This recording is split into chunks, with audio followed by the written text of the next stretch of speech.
जय हिंद। स्वागत है आज के इस क्लास में। और इस क्लास में आज हम लोग देखेंगे इतिहास के बारे में, कुछ जानने की कोशिश करेंगे और देखेंगे प्राचीन भारत का इतिहास, जिसमें हम लोग देखेंगे प्रागैतिहासिक काल और आसान भाषा में समझेंगे इसको।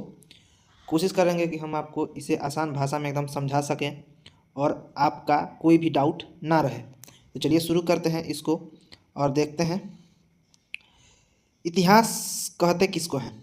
सबसे पहला बात कि इतिहास कहते किसको हैं, तो अतीत का अध्ययन क्या कहलाता है? अतीत का अध्ययन को हम इतिहास कहते हैं। ठीक है, जो बीत गया है उसके बारे में पढ़ना, लिखना, जानना ही इतिहास कहलाता है। जो बीत गया, जैसे हम लोग का देश 15 अगस्त 1947 को आज़ाद हुआ, तो हुआ था, यानी जो बीत गया वो इतिहास। जो बीत गया है हम उसके बारे में जानने का कोशिश करते हैं, उसके बारे में पढ़ते हैं, लिखते हैं, उसी को हम लोग बोलते हैं इतिहास। तो आसान भाषा में इसको समझिए, अतीत का अध्ययन यानी पुरानी बातों को जानने की कोशिश करना इतिहास कहलाता है। ठीक है, और इतिहास का खोज यानी जनक, पिता हेरोडोटस को कहते हैं। इतिहास का जनक हेरोडोटस को कहा जाता है। ठीक है, और मानव का पालन अफ्रीका महाद्वीप को माना जाता है। मानव का पालन कहाँ माना जाता है? अफ्रीका महाद्वीप को माना जाता है। जबकि सभ्यता का पालन एशिया महाद्वीप को कहा जाता है। किसको? एशिया महाद्वीप को कहा जाता है। तो अगर आपसे क्वेश्चन पूछता है कि मानव का पालन किस महाद्वीप को कहा जाता है, तो आपका आंसर होना चाहिए अफ्रीका। ठीक है, और वहीं पूछता है कि जबकि मानव सभ्यता का पालन किस महाद्वीप को कहा जाता है, तो तब हम बोलेंगे एशिया महाद्वीप। ठीक है, कोई डाउट नहीं रहना चाहिए। जो भी डाउट होगा आप लोग कमेंट करके पूछिएगा, हम आप लोगों का जवाब जरूर देंगे। और इतिहास को मुख्यतः 3 भागों में बांटा गया है। कितने भाग में? 3 भागों में बांटा गया है। और कौन कौन? पहला देखिए प्राग ऐतिहासिक काल, दूसरा आदि ऐतिहासिक काल, जिसमें हम देखिए प्राग ऐतिहासिक काल में पढ़ेंगे जैसे मानव के बारे में, मानव पहले आदि मानव कैसे थे, उन्होंने क्या चीज़ का खोज किया, उनका रहन सहन कैसा था, इस सब के बारे में हम जानेंगे प्राग ऐतिहासिक काल में। और दूसरा है जो हमारा आदि ऐतिहासिक काल, इसमें हम लोग पढ़ेंगे सिंधु सभ्यता के बारे में। सिंधु सभ्यता आदि ऐतिहासिक काल में पढ़ेंगे। और तीसरे में पढ़ेंगे प्राचीन भारत, मध्यकालीन भारत या आधुनिक भारत के बारे में पढ़ेंगे हम तीसरा ऐतिहासिक काल में। तो आइए शुरू करते हैं, पढ़ते हैं पहला प्राग ऐतिहासिक काल के बारे में। यहाँ से शुरू करते हैं आज इस वीडियो में। चलिए आगे बढ़ते हैं।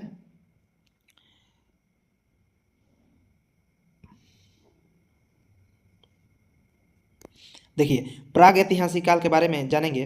प्राग ऐतिहासिक काल वह समय था जब मानव लिखना पढ़ना नहीं जानता था। इस काल की जानकारी हमें केवल पुरातात्विक साक्ष्यों से मिलता है। यानी पुरातात्विक साक्ष्य समझे तो जो उस समय मानव जिस वस्तु का उपयोग करते थे उससे हमें क्या जानकारी मिलती है कि उस समय के मानव जो थे वो पढ़ा लिखा नहीं हुआ करते थे, वो एक आदि मानव का जीवन जिया करते थे। उसी के तहत आता है हमारा पहला पाषाण काल। देखिए आइए हम पाषाण काल में क्या हुआ था इसके बारे में जानते हैं। जब मानव पत्थर के औजारों और हथियारों का उपयोग करता था, उस समय को हम पाषाण काल कहते हैं। देखिए मानव सबसे पहले किसका उपयोग करना सीखा? तो पत्थर का। वो सबसे पहले हथियार बनाना किसके सीखा? पत्थर का औजार बनाया और उससे अपना शिकार करता था। पत्थर को आपस में रगड़ कर उसे आग लगाता था। तो सबसे पहले हमारा जो मानव थे, आदि मानव थे, वो क्या करते थे? पत्थर के हथियार बनाते थे जिससे वो शिकार करते थे। तो पत्थर का अध्ययन कब किया जाता है? किस काल में? तो पाषाण काल में। पत्थर का अध्ययन कब, किस काल में किया जाता है? हम पत्थर के बारे में किस काल में पढ़ते हैं? तो पाषाण काल में। अब पाषाण काल किस काल का अंतर्गत आता है? तो आता है प्राग ऐतिहासिक काल के अंदर आता है। कौन? पाषाण काल। ठीक है, भारत में पाषाणकालीन साक्ष्य की खोज सबसे पहले किसने किया? रॉबर्ट ब्रूस फुट ने किया था। कब किया था? रॉबर्ट ब्रूस फुट ने कब किया था? 1863 में। ठीक है, पाषाणकालीन साक्ष्य की खोज किसने किया था? तो रॉबर्ट ब्रूस फुट ने की थी। कब की थी? तो 1863 में। आज हम इस वीडियो में इस प्राग ऐतिहासिक काल का थ्योरी देखेंगे और इसके बाद हम इसी का प्राग ऐतिहासिक काल का ही पूरा ए से लेकर जेड तक, यानी जितना इससे क्वेश्चन बन सकता है आपके एग्जाम में, कॉम्पिटेटिव एग्जाम में, उसको हम ऑब्जेक्टिव PYQ के रूप में आपके सामने लाएंगे और टोटल ऑब्जेक्टिव कराएंगे। इसमें से जितना क्वेश्चन बन सकता है इम्पोर्टेंट, ताकि आपके एग्जाम में कोई भी क्वेश्चन ना छूटे। चलिए आगे बढ़ते हैं। अलेक्जेंडर कनिंघम को भारत पुरातात्विक का जनक कहा जाता है। तो आपका अगर क्वेश्चन आपसे पूछा जाता है कि भारत पुरातात्विक का जनक माना जाता है किसे, तो हम कहेंगे अलेक्जेंडर कनिंघम को भारत के पुरातात्विक का जनक माना जाता है। अब देखिए इसे आगे चल के इसे 3 भागों में बांटा गया है। पाषाण काल को 3 भागों में बांटा गया है। कौन कौन से, आइए आगे बढ़ते हैं, देखते हैं। देखिए पूरा पाषाण काल, मध्य पाषाण काल या नव पाषाण काल। ठीक है, तो पहला देखते हैं पूरा पाषाण काल के बारे में। देखिए यह मानव इतिहास का सबसे प्रारंभिक समय था। कौन था? पूरा पाषाण काल। इस समय के मानव को आदि मानव कहा जाता था। देखिए उस समय के मानव को आदि मानव इसलिए कहा जाता था क्योंकि मानव के पास कोई और सुविधा और उनको उतनी जानकारियां नहीं थी। वो खाना बदोश थे, यानी वो केवल खाकर, शिकार करके और अपने खाकर जीवन जीते थे। उसके अलावा उनके पास और कुछ सुविधाएं नहीं थी और उतनी जानकारियां भी नहीं थी, इसीलिए उनको हम लोग आदि मानव कहते थे। देखिए आदि मानव कहा जाता था उस समय के मानव। पूरा पाषाण काल के मानव को आदि मानव कहा जाता था। ये लोग खाना बदोश जीवन जीते थे, यानी इनका मुख्य काम था कि वो खाना खाने के लिए, अपना पेट पालने के लिए वो शिकार करते थे ताकि वो अपने जीवन यापन कर सके। उसके अलावा इनके पास और ऐसा कुछ नहीं था, उनकी उतनी जानकारियाँ नहीं थी ताकि वो कुछ अपने लिए अच्छे से रह सके। ठीक है, आइए उस समय के मानव अक्सर वो शिकार करते थे और शिकार करके और अपना जीवन यापन करते थे। इस काल में सबसे बड़ी उपलब्धि थी कि पूरा पाषाण काल में वहाँ के मानव जो थे उन्होंने आग की खोज की। सबसे बड़ी उपलब्धि क्या थी कि वो मानव जो थे पूरा पाषाण काल के, उन्होंने आग की खोज की।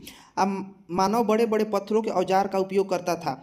इसी समय मानव ने शिकारी जीवन की शुरुआत की थी, यानी जब पूरा पाषाण काल के मानव जो थे वो अब उसी समय शिकार करना प्रारंभ किए थे। कब किए थे? पूरा पाषाण काल के समय में।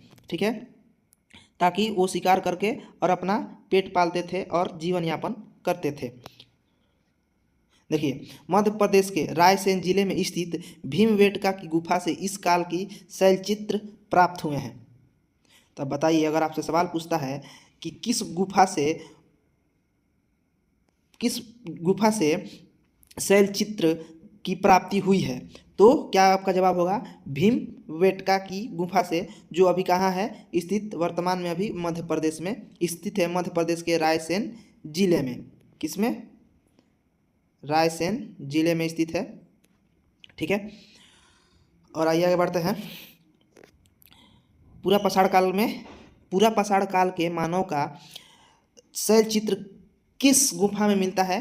तो हमें मिलता है भीमबेटका, जो मध्य प्रदेश के रायसेन जिले में स्थित है। ठीक है, आइए आगे बढ़ते हैं। अब देखते हैं मध्य पाषाण काल के बारे में। चलिए आइए मध्य पाषाण काल के बारे में जानते हैं।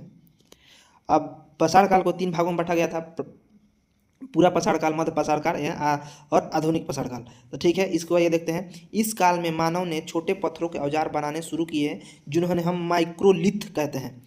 अच्छा देखिए, जब पूरा पाषाण काल के मानव जब शिकार करने के लिए किसका उपयोग करते थे? बड़े बड़े पत्थरों का।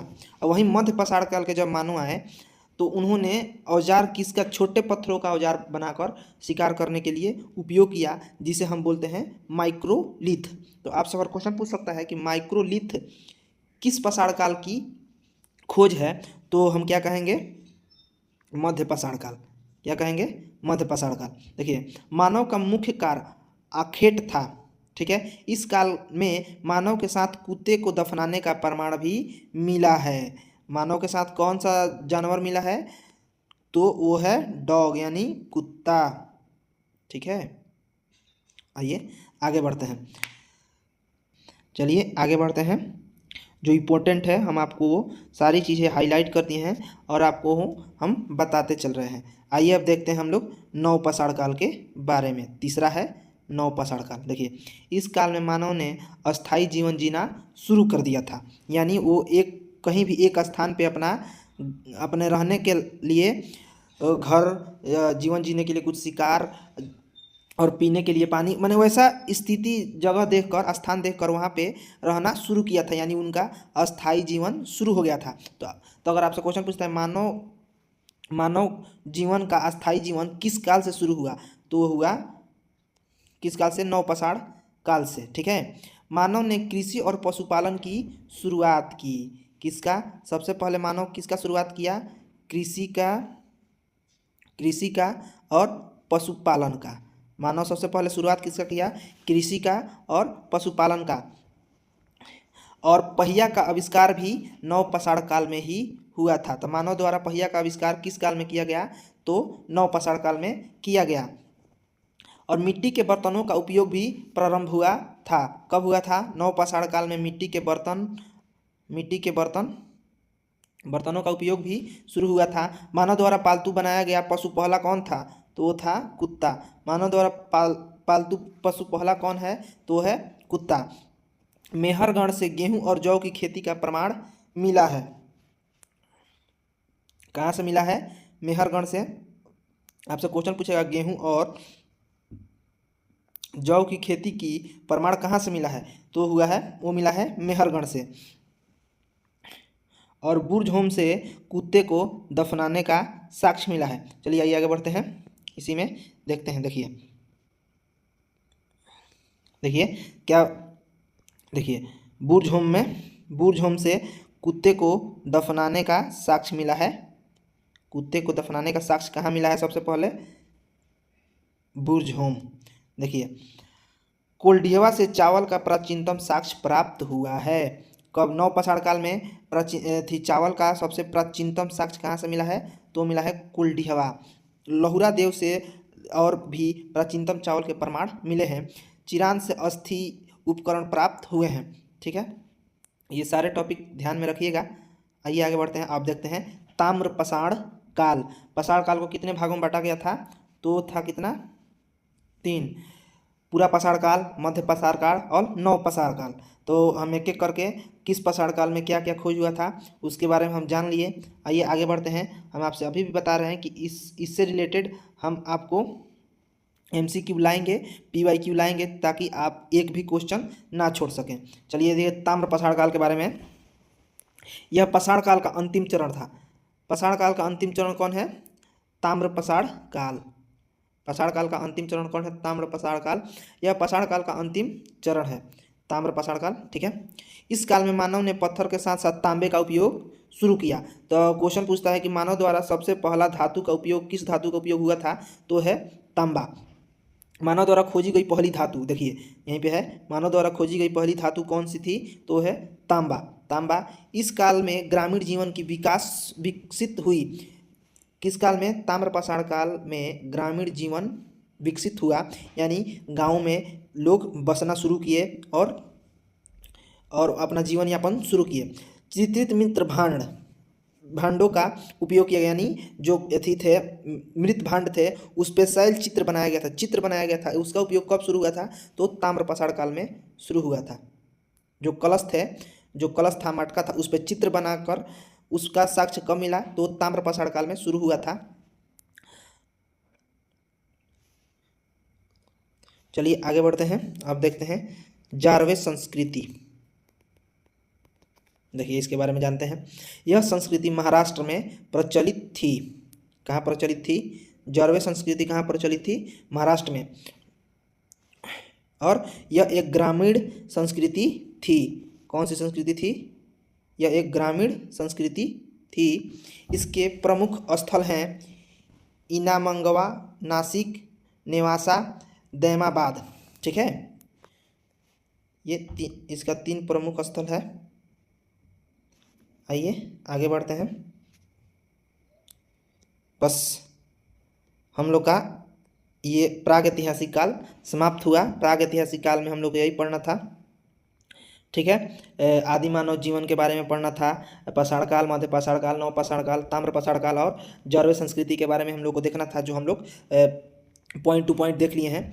और अगर ये वीडियो आपके उपयोग लायक है तो आप इसे लिख सकते हैं। अगर आप लोग कमेंट करके बताइएगा तो इसका हम PDF भी आप लोगों को प्रोवाइड करा सकते हैं। और इसके बाद हम इसी प्रागैतिहासिक काल का ऑब्जेक्टिव PYQ MCQ वीडियो बनाकर अपलोड कर देंगे इस चैनल पे, ताकि आप लोग के एग्ज़ाम में कोई भी एक भी इम्पोर्टेंट क्वेश्चन ना छूट सके। तब मिलेंगे अगले वीडियो में PYQ के साथ। तब तक के लिए जय हिंद, जय भारत।